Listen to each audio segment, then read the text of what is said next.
The battle for Aleppo is raging, and parts of this vast ancient city are now at war. Which means the ranks of the dead and the wounded are growing. 8-year-old Mohammed is peppered with shrapnel wounds from a government shell. Those who can get out of the city are desperate to escape the shelling that doesn't discriminate between soldier and civilian. But notice how many of them are women and children. The men have stayed to fight. For those left behind, daily life is a tale of survival. The bakery has just opened for the first time in days. It's now the only place to get food here. The fighters try to control the crowd that's hungry and desperate. Shortages make life hard. Bombs and bullets make it unbearable. In Aleppo, it's the weakest that suffer the most. And yet this battle has only just begun. The rebels get ready. They've had news government soldiers are heading this way. And the fighters move along empty streets to defend the area.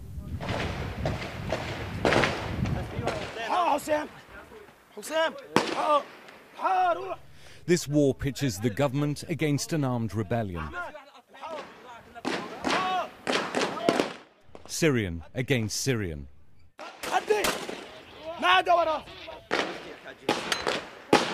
And neither side can afford to lose this vital city.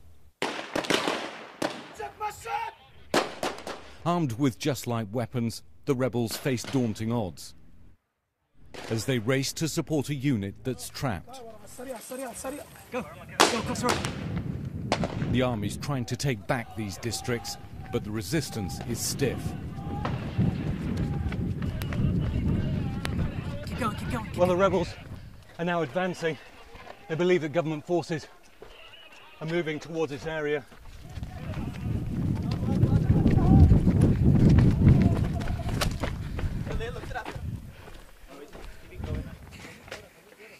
Ducking behind a wall for cover, a fighter shouts to move, pointing to snipers behind us.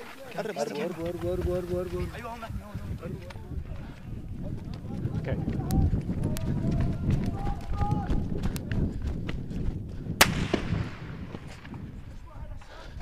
Well, the rebels have now moved up because the government's been trying to push into this area.